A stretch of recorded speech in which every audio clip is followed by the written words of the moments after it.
Hello everyone. Today I'm going to do the last lesson for grade 12 students from the book Flamingos. This is a lesson by Alphonse Daudet. So let us see what it is. I'm not going to do a line by line explanation for you because that will not help you to understand the meanings. It will not give you enough vocabulary, which you don't just need to write good answers and get excellent marks. You also need it for your writing, and you need it for several other purposes. So I'm going to explain it to you without actually paraphrasing it. Paraphrasing means reading it line by line and saying something to you in Hindi. That doesn't really help you. It just gives you basic comprehension. We are going to do a lot more. So stay with me. So let's look at the background, the author, and the summary first. Okay. So Alphonse Daudet, obviously a Frenchman born 1840 and died in 97, was a teacher, writer, and novelist. So that's all we need to know about him. This is a story that happened 150 years ago. So when we look at the story, we need to remember that it happened a long, long time ago when the world was very different. Communications were different. The way in which wars were fought were different. The way in which they treated people were different. We live in a very different world. However, let's look at the lesson for something that is common, something that we can use in our own lives. See, the whole purpose of giving you lessons in grade 12 like this is to show you certain aspects of life and to teach you certain lessons and to get you to see some wisdom. That is the purpose. So we must not miss that purpose and do something very thin, because that would be like cheating ourselves. Okay, so we are going to do it nicely. This is a story that happened 150 years ago. It's set in Alsace, the border district of France. France is at war with Prussia. We don't have Prussia anymore. They are parts of Germany, Austria, and Poland. In those days, it used to be called Prussia. Now, Prussia was at war with France, and Prussians had won that war. So France was now under Prussia. This is the political situation. We must understand this properly. Now what happens is that because it's a border town, Alsace, in the border of Prussia and France, obviously these are the first places on the border that they will capture. So this is about the capture of France, in particular Alsace. And it was the year 1870 to 71, 150 years ago.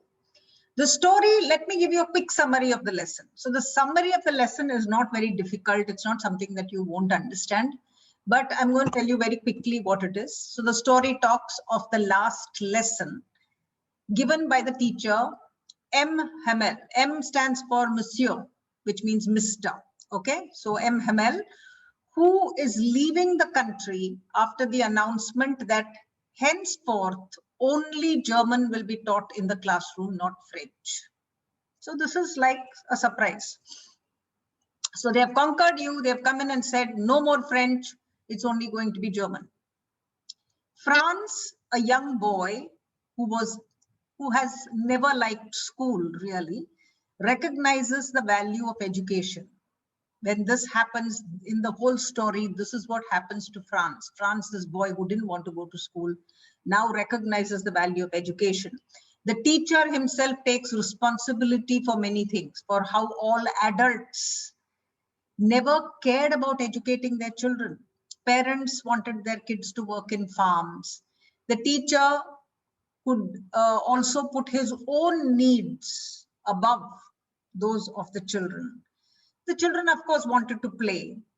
And then there were these people who were should have been role models, like the adults in the community, who again did not bother to educate themselves. So it's a community where people said there's plenty of time, we can do it slowly, or we don't really need it. And now they have come to a place where the Germans are going to throw French out completely. So this lesson is about the feelings that the teacher and the students and the community together have when they are brought up against this last lesson, last day when they are going to do French. So think about it like this. If someone came into India and said, you now cannot do any more of your mother tongue, you have to learn everything in Chinese or in Japanese or some language like that from tomorrow onwards, it's that kind of shock. So we have to empathize, we have to put ourselves in that place and imagine what it would be like. And we have neglected, we have not bothered to study. With the result, what has happened to us? We don't know our language properly, and now there is no time. So that is one of the big tragedies of this story. If you understand this background, you will be able to follow that lesson very well. So the teacher's last lesson is solemn. Its message was that keeping their language alive was very important because it's the key to the prison. So Germans are now going to put them in a kind of a prison. It won't be a real prison or a real jail. It is going to be a place where they will make you do what they want you to do, starting with learning their language. So the teacher, the last lesson, he tells them that the only way you can escape that prison is to keep your own language alive. And when we say language, what do we mean? It's not just a language. It is your culture. It is your identity. It is the factor that will keep you united and make you one day so strong that you will overthrow the enemy and you will get back your freedom and independence. And at the end of the lesson, he writes, Vive la France, which means long live France. So that was his message in the last lesson. So this is a story about that. Now, those of you who did not understand it very well because I spoke in English, let me tell you, ये जो story है वो 150 साल पहले की story है जब प्रशिया जो जर्मनी, ऑस्ट्रिया और पोलैंड से बनता है उन दिनों में प्रशिया कहलाया जाता था और वो युद्ध कर रहे या जंग छेड़ रहे हैं फ्रांस के साथ। जीत हुई है प्रशिया की और प्रशिया ने ये ऐलान किया है कि हम अब से फ्रेंच बंद करेंगे और जर्मन हम शुरू करेंगे क्लासेस में। तो ये एक शॉक है सबको कि ये जो लेसन है ये लास्ट लेसन है, इसके बाद फ्रेंच में लेसन्स नहीं होगा, जर्मन में लेसन्स होंगे। तो ये जो लास्ट लेसन है इसका मतलब क्या है, इसका अहमियत क्या है, उन लोगों पे क्या बीतती है जब ये वो सुनते हैं और किस तरह से वो टीचर ये जो लास्ट लेसन है उसको बिल्कुल मार्गदर्शक बनाता है। ये बस यही है कहानी। Okay, so we shall go forward now and we will start looking at some of the meanings of a few words. So there is a word draft in the lesson. It's a military draft. Okay, now you can write a draft, which means you write a letter, you write the first draft for an essay, but this is not that draft. This is a military draft. Military draft is where all able-bodied men were forced by law to take part in a war and fight to die. So in those days, they used to have a list of all the men who were fit. And from time to time, they would put up a list and say, these 10 men have to pack up and come to the border. And they had to fight. They could not say no. Their names were put up from time to time. सीमा पर जाने का अनिवार्य हुक्म चुने हुए आम नौजवानों को दिया जाता था और वो ना नहीं कर सकते थे। So this is the meaning of that. Bustle is noise. Noise, urgent activity that you will find in a school or in a marketplace. Often you write it as hustle and bustle. Chahal pehal. A lot of activity going on. So there's a lot of noise. That is called bustle. Primer is the first book of the alphabet. The first KG, kindergarten, pre-primary books. Reproach is to blame and criticize someone for doing something wrong. तिरस्कार करना किसी का, you did something wrong. ये जो है, this is reproach. Hop wine is just a decorative wine that you have in the gardens, and I've put a picture of that there for you so that you can see it. Okay. So these are there's not very many difficult words in this lesson. It's really very easy to follow. Writer's craft. Now let us see what writer's craft is. Writer's craft is where the writer does something special to make the story interesting. Okay.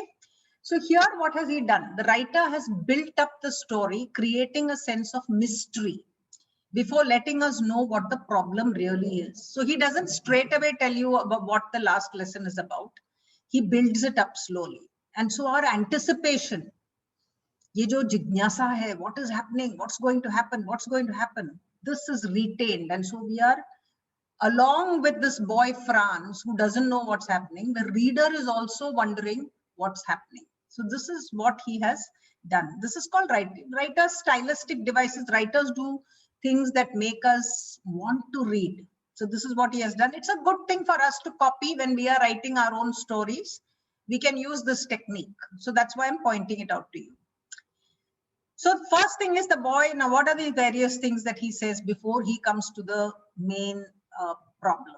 The boy does not want to go to school. He has not done his homework. The Prussian soldiers are doing their drills, which is very fun to watch. It's always fun to watch soldiers doing drills. And they are already, now we know that they are already in the French territory. So see, the writer has not started by saying there was a war. He's not done that. He has just gently put in the boy was looking at the birds and he was looking at this and he was also looking at the soldiers. So when we read soldiers, we know that Prussia has taken over. Obviously, otherwise, why will their soldiers be in the land? The boy passes the bulletin board. Second thing is the boy passes the bulletin board. Bulletin board is like a notice board where they write who is going to be drafted into the army, how many people have to now pack up and come. Or they might write, these battles have been lost, our soldiers tried very hard, but they didn't win. All these things are written on that notice board. People go and read it. Obviously, there was no television, there was no radio in those days. And so that bulletin board was the only thing through which the government communicated. Okay. So that bulletin board has put up all these things. And today there is a big crowd in front of it. So the boy is wondering, why is there a big crowd? And he thinks, the same old news for the last 2 months. So we know 2 months they have been at war and they have been losing. We have understood this also from just that one line that he writes. The third thing is the blacksmith. So this guy who makes all sorts of ironware, he's standing there and he tells the boy, take it easy. There's no hurry to go to school today. Nothing is going to happen there. Now the boy thinks he's making fun of me. Why would somebody say don't go to school when it's already late? But he doesn't take it seriously. So he moves on. So that's a third odd thing that happened, strange thing that happened that day. The fourth one is the school is normally noisy, is silent today. So school ekdam khamosh hai. Chahal pahal nahi hai, awaaz nahi hai. So what is happening? What's up? The teacher is all dressed up for the special occasion. So when he goes to class, the teacher is in the kind of dress he would wear for Parents' Day or for a prize giving ceremony, or if somebody important is coming, he's all dressed up. So it's very odd again. So see, he is building up our anticipation. What's happening? What's happening? Something is very different. The teacher is not angry for the late coming of this boy. Boy is late. Normally, he would have probably given him he was holding a very terrible iron ruler in his hand. He would have probably given him one cut on the leg. Nothing today. Just says, go and sit down. And then he has not done his homework. Also, the teacher is not really upset. So something is very wrong. So in so many places, the writer slowly builds up to the main problem. That is what is one of those smart things that he has done. The second thing is wartime, as I told you, has been shown in small details. First Prussian soldier, then notice board, so then silent classroom. He slowly puts it in. So this is a very good writing technique, which I want you to see.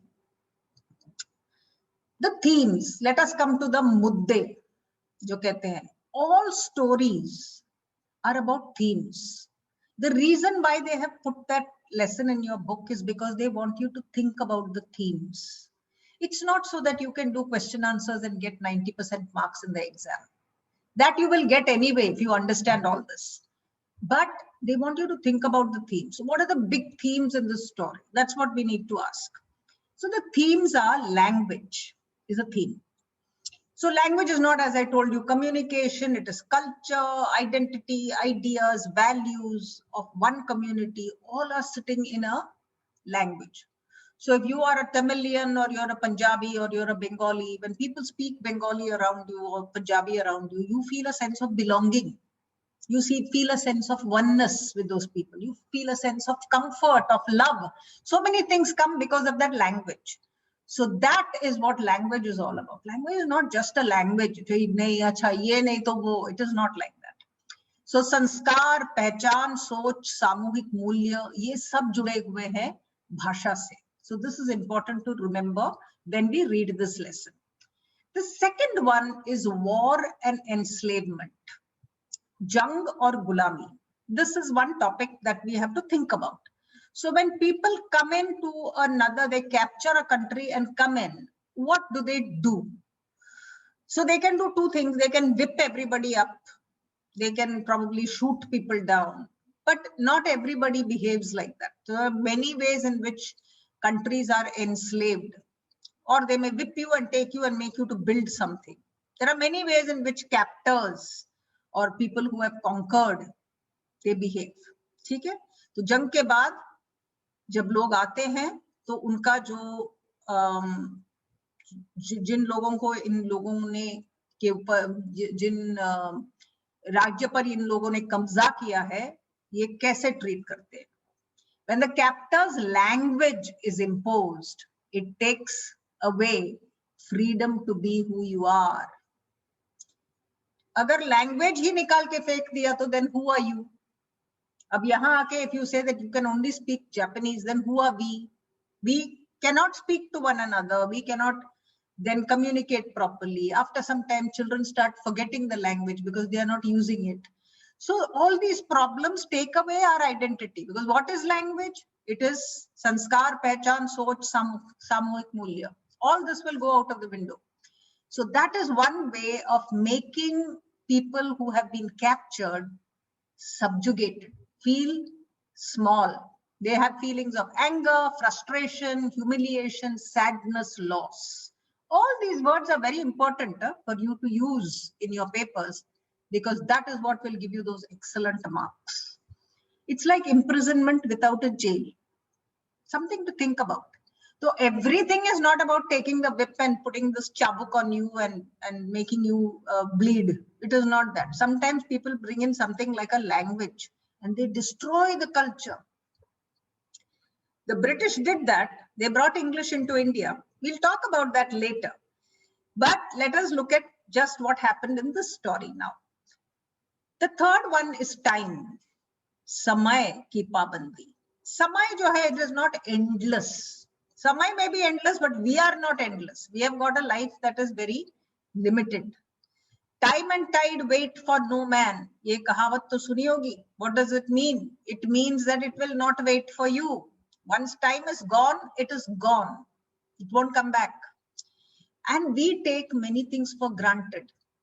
Nahi, hum kal karenge.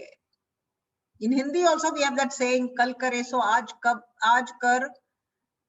Isn't it? Kal kare so aaj kare so ab. So you should never ever put off something for tomorrow. When you do that, it is neglect. It is procrastination. The meaning of the word, nice word, procrastinate means saying not today, tomorrow. We all do that. We postpone things. Procrastination is another word for postponing. Saying tomorrow, tomorrow, tomorrow. We think that we have endless time. We must value time. So samay ka jo mahatva hai, that is one of those big muddas in this. Then we have education. Now in the 19th century, remember, wo jo ruler hai, that was a sign of corporal punishment. Corp means body. Corporal punishment is sharirik dand. That means beat you on the hand, slap you, whatever. Use body, use physical punishment, use violence on children. This was normal everywhere, not just in France. All over the world, they had a saying, spare the rod and spoil the child. Iska matlab kya hua? इसका मतलब ये हुआ, you don't beat children, they will go wayward, they will get spoiled. This is what it means. So that was the way it was 150 years ago. Today you cannot do that at all. Okay, there is also things like recitation. Children are reciting things over and over again. ये जो रटने वाली बात है, that was there. Handwriting was very important. They had a special class for handwriting, and they had rules of grammar. All these things are no longer in existence. So the education of the 19th century, we get to see that education a little bit in this lesson. Education, one of the things to remember is education sets us free. What did he say was the key to the prison? It is keeping your language alive. How will you keep your language alive if you can't read, write, if you have forgotten the words, if you cannot speak properly? That language will die. So therefore, that was important. Now in that lesson, you find that the older people who are also sitting in that class, one of the other funny, strange things that was there in that, which I forgot to mention, was that the older people, the mayor and the ex-mayor and the ex-postmaster, they were also sitting in the class, which was very strange. Now those people had come in to not only thank the teacher, but also because many of them had not learnt their lessons properly. So we look at adult education, Praud Shiksha. We all need to be educated. It's never too late. And this is one of those big things that we need to think about, and the lesson allows us to make that choice. Education is not lessons. The last lesson shows us that education is not sitting in the lessons. Education is in the propagation of culture, values, courage, determination. Ye sab jo, all these values that we have, this is what we need to build in children. We need to build character. Charitra nirman hona chahiye bachon mein. जो साहस हो, उनमें दृढ़ता हो, these kind of values must be there in children. Resilience is, now they are down. They have been conquered, they are down and out. And what we want is for them to get up and fight again. This quality of getting up and fighting again is called resilience. Resilience is लौटाव. जो लौटते हैं, वापस लौटते हैं, उठ के फिर से लड़ते हैं और वापस लौटते हैं अपने अस्तित्व पर. So these are the kind of qualities that an education must give you. So this is the last lesson teaches that. Everybody recognizes that. The teacher, everyone opens their eyes. When there was no more time, eyes are open to all the things that they should have done. So it's a beautiful lesson, okay? So those are the themes. Now let's come to the significance of the title. The last lesson. What happened in the last lesson? Everybody was focused. Time has run out. We begin to value the things only when we are about to lose them. समय का अभाव जब होता है, तब हमें हर चीज का जो मूल्य है वो हमको समझ में आता है. This is what they are trying to say. The lesson is symbolic. वो एक प्रतीक है. That last lesson is a symbol. It first of all acknowledges past mistakes of all the adults. जो भी गलतियां की है उसका एहसास होता है वो जो adults है उनको. It is about truth, power and wisdom. So those are the things. They stare at the truth in the face. What did we do wrong, right? If they had a lot of people who were very well educated, they would not feel like this. But people were not prepared. Adults are not prepared. Young people are not prepared. So how will they do things? It's for the whole community, that lesson. It's a big life lesson. It mourns. Everybody is now in mourning. It's an imminent loss. Ab to hone wala hai. It's gone. See? Tomorrow, those people are coming. It's gone. Time is gone. And independence is gone. And culture is gone. So there is a sadness in the lesson.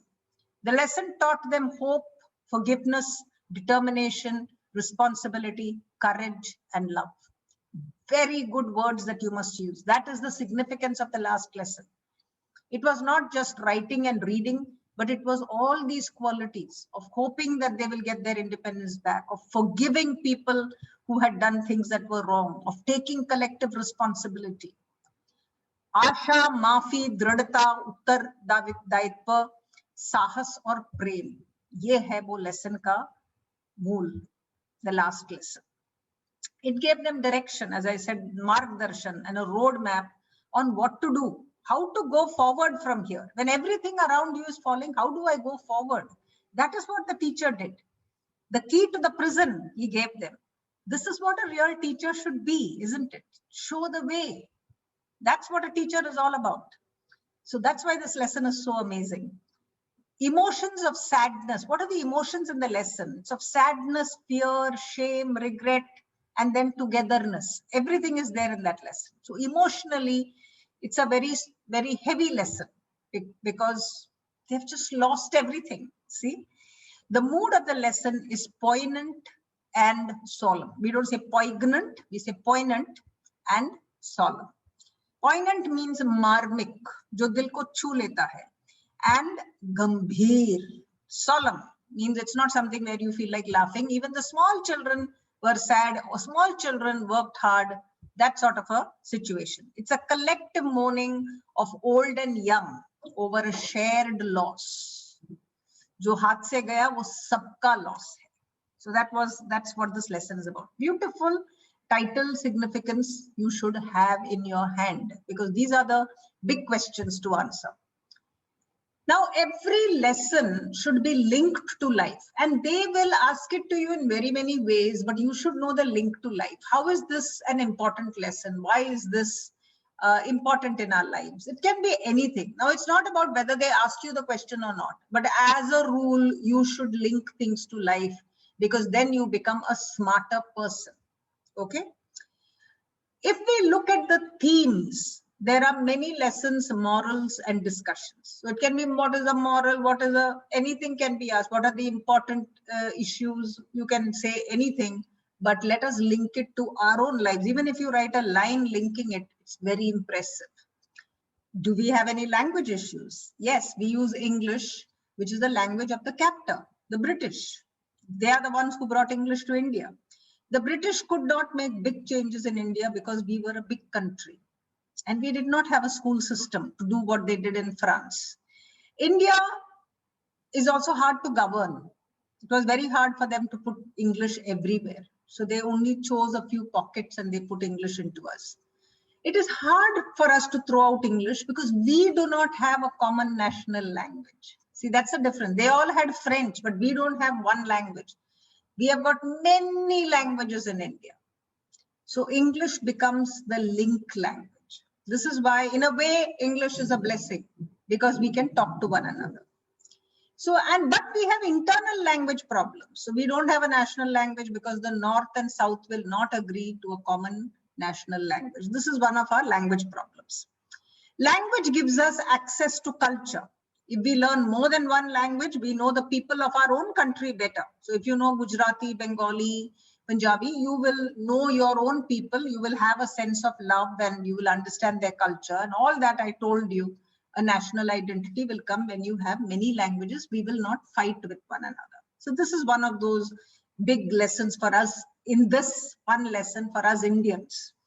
We also learn the importance of time, not to take anything for granted.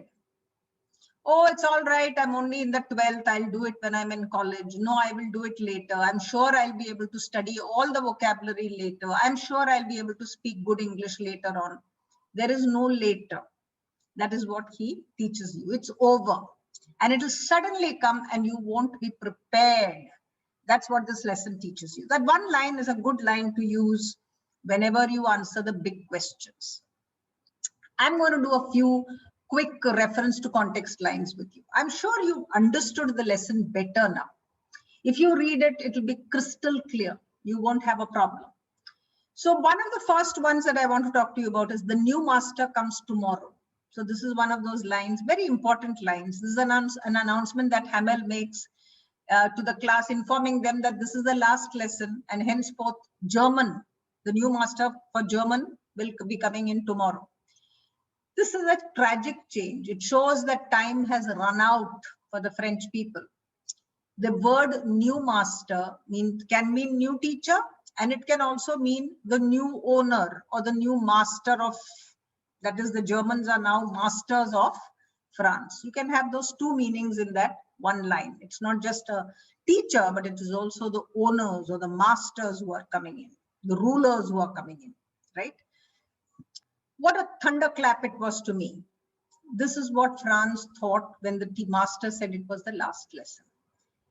After the silence, he was puzzled earlier why everybody was silent. This sudden news is like a thunderclap. It's a good way to say it, because silence and thunderclap, they are contrasted, and it emphasizes the mental and emotional shock better. So this is why that line is a good line to think about.